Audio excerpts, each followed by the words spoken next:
pwede po siyang gamitin. Class A, B, C, D, E, and K na fire. Pwede po siyang gamitin. Ngayon, yung ibang Firex kasi, for example, yung may blue po ba tayo? Ano natin yan? Yung blue po kasi, hindi po siya applicable sa lahat. Kumbaga yung ibang bukod dito sa dry chemical natin na fire extinguisher na to, lahat yung tatlong na ibang Firex, meron na siyang specialization. Kumbaga, hindi siya pwede sa lahat ng apoy. Ito lang yung pwede sa lahat ng pwede natin gamitin sa lahat ng klase ng apoy.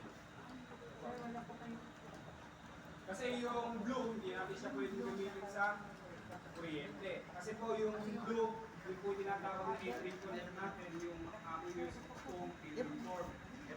Iba na tubig po na yung nilalabas niya. So yung isang kulay